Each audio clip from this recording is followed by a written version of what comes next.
Ola TV. Ola TV కథల సమయం. Amazon అనే అడవిలో విక్రమ్ అనే చిలుక వాళ్ళ పిల్లలు ఆనందంగా జీవిస్తూ ఉంటారు. ఇలా ఆనందంగా జీవిస్తున్న సమయంలో ఈ అడవిలోకి వరదలు వస్తాయని అక్కడుండే అన్ని పక్షులకి తెలుస్తుంది. ఇదెలా అని అనుకుంటుండగా అప్పుడే వచ్చిన జింక ఇలా అంటుంది, మన అడవిలో కొన్ని రోజులుగా వాతావరణం చాలా దారుణంగా ఉంది. అందుకే అందరం కలిసి బయటకు వెళ్ళిపోదాం. అంతలోనే ఈ అడవిలోకి వరదలు వస్తాయి. అప్పుడు అన్ని పక్షులు పారిపోతాయి. కొన్ని జంతువులు అడవిని వదిలి వెళ్ళిపోతాయి. ఇంకా అక్కడ ఏమీ లేవు అనుకోవచ్చు. విక్రమ్ అనే చిలుక ఎగరగలదు, కానీ వాటి పిల్లలు చాలా చిన్నవిగా ఉండడం వలన ఎగరలేవు. దాంతో చిలుకకు ఏం చేయాలో అర్థం కాలేదు. అప్పుడు చిలుక ఇలా అంటోంది, ఇలా వరదలు ఎక్కువ అయితే మనం తప్పనిసరిగా చనిపోతాము. ఎలాగైనా సరే నేను నా పిల్లల్ని కాపాడుకోవాలి అంటూ ఇలా చెట్టుపైకి వెళ్ళిపోతాయి. తర్వాత కొంత సమయానికి చిలుక భార్య అయిన రాధా అనే పిచ్చుక వెంటనే హెలికాప్టర్ వేసుకొని వచ్చి ఇలా చిలుకకు పిల్లలను కాపాడడానికి ఇలా చెప్తోంది, చిలుక ఈ తాడు పట్టుకొని పైకు ఎక్కు, మనం సురక్షితమైన ప్లేస్కి వెళ్ళిపోదాం అంటోంది.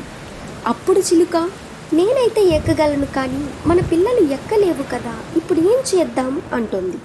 అప్పుడు పిచ్చుక, ఇదిగో దీనికి ఒక బుట్ట కట్టి విసురుతున్నాను, నువ్వు అందులోకి మన పిల్లల్ని ఎక్కించి నువ్వు ఎక్కు అంటోంది. అప్పుడు చిలుక తన పిల్లల్ని ఎక్కించి తను ఎక్కి వేరే ప్లేస్కి వెళ్ళటానికి బయలుదేరుతుంది. అలా చిలుక పిల్లలు ఆకాశంలో ఎప్పుడూ ఎగరలేదు. అలా వెళ్తూ ఉండగా ఆ పిల్లలు తన తల్లితో ఇలా అంటాయి, అమ్మా ఆకాశం చాలా అందంగా ఉందమ్మా అంటాయి. అప్పుడు చిలుక పిచ్చుకకి ఇచ్చిన ఆహారాన్ని పిల్లలకు తినబెడుతుంది. ఇలా వీళ్ళు వేరే ప్లేస్కి చేరుకుంటారు. అలా కొన్ని రోజులు పిచ్చుక గూటిలోనే ఉండి ఆహారాన్ని తింటూ కొన్ని రోజులకి ఇంట్లో ఉన్న ఆహారం మొత్తం అయిపోతుంది. అప్పుడు వీళ్లకు ఏం చేయాలో అర్థం కాక చిలుక ఇలా అంటుంది, మనం ఇప్పుడు బతకాలంటే తప్పనిసరిగా పని చేయాలి అంటుంది. ఇలా కొంతకాలానికి చిలుక గుడ్లగూబ పానీపూరి బండి దగ్గరకు వెళ్ళి పనిచేస్తుంది. అలా కొన్ని రోజులు దాంతో వచ్చిన డబ్బులతో పిల్లలను చూసుకుంటూ ఉండేది. ఇలా పిచ్చుక కూడా అక్కడే గుడ్లగూబ పానీపూరి బండి దగ్గర పనిచేయడానికి వెళ్ళింది. ఇలా ఇద్దరు సంపాదించడం వలన చాలా ఆనందంగా జీవించేవారు. తరువాత కొన్ని రోజులకు చిలుకకు ఒక ఆలోచన వచ్చి ఇలా అంటోంది, మనం కూడా ఒక పానీపూరి బండి పెడదాం అంది.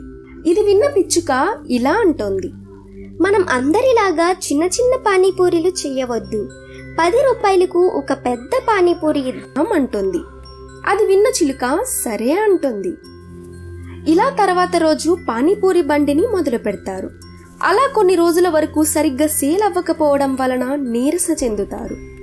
ఇలా ఎందుకంటే చిలుక బండి వద్దకు ఎవ్వరిని రానివ్వకుండా చేస్తోంది గుడ్లగూబ. ఎందుకంటే గుడ్లగూబకు చిలుక కొత్త బండి పెట్టడం ఇష్టం లేక ఇలా చేస్తోంది.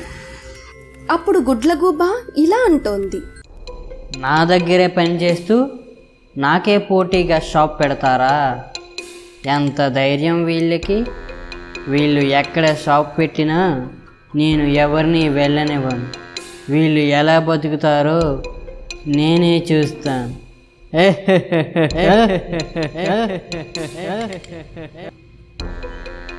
ఇలా ఎవ్వరు వీళ్ళ బండి దగ్గరకు వెళ్ళినా వీళ్ళ పానీపూరిలో విషముంది అని చెప్పేది. ఇలా కొన్ని రోజులకు అక్కడ ముందు కలిసిన జింక వచ్చి ఇలా అంటోంది, మీరెప్పుడు బండి మొదలు పెట్టారు? ఇది చూసినందుకు నాకు చాలా ఆనందంగా ఉంది. ఇది విన్న చిలుక ఇలా చెప్తోంది, మేము ఆ వరదల్లో ఎలాగోలా బయటకు వచ్చి అప్పుడు ఇక్కడ పానీపూరి బండిని స్టార్ట్ చేశాము అంటుంది. అప్పుడు ఈ జింక పానీపూరి తిని చాలా బాగున్నాయి అంటూ ఇలా అంటుంది, మీరు ఎంత బాగా పానీపూరి చేసినా ఎవరూ రావడం లేదెందుకు? అంటే అప్పుడు పిచ్చుక ఇలా చెబుతోంది, ఇక్కడ ఒక గుడ్లగూబ మా షాప్లోకి ఎవ్వరినీ రానివ్వడం లేదు, ఏం చేయాలో కూడా అర్థం కావడం లేదు అంది. అప్పుడు జింక ఇలా అంది, నేను ఎలాగైనా ఈ గుడ్లగూబకు బుద్ధి చెబుతాను అంటూ అక్కడి నుండి వెళ్ళి తర్వాత రోజు ఈ గుడ్లగూబ దుకాణానికి వెళ్ళి అక్కడ పానీపూరి కూరలో చాలా కారం ఉప్పు వేసింది. అప్పుడు ఇక్కడికి వచ్చిన వాళ్ళంతా అక్కడ పానీపూరి ఏమీ నచ్చక వెళ్ళిపోతున్నారు. ఇలా వచ్చిన వాళ్ళంతా వెళ్ళిపోతున్నారు. దాంతో త్రోవలో ఉన్న చిలుక పిచ్చుక బండి దగ్గర ఆగి తింటారు. అప్పుడు ఇలా అంటారు, ఈ పానీపూరి చాలా బాగున్నాయి. ఇలాంటి పానీపూరి నేను ఎప్పుడు తినలేదే.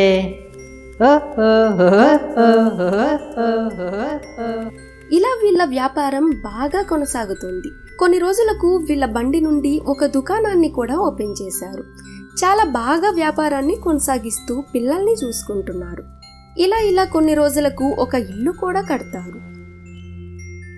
ఇకనైనా సరే నేను ఎవరి వ్యాపారంలో తల దూర్చను. నా వ్యాపారాన్ని నేను సరిగ్గా చేసుకుంటాను. తరువాత అప్పటి నుండి గుడ్లగూబ ఎవ్వరిని మోసం చేయకుండా తన పని తాను చూసుకుంటూ ఉండేది. ఈ కథ నుండి మనం నేర్చుకోవాల్సింది ఏంటంటే, మనం ఎవరినైనా మోసం చేస్తే మనల్ని మనం మోసం చేసుకున్నట్లే. అలాగే ఈ వీడియోని లైక్ చేసి సబ్స్క్రైబ్ బటన్ నొక్కి కామెంట్ చేయండి.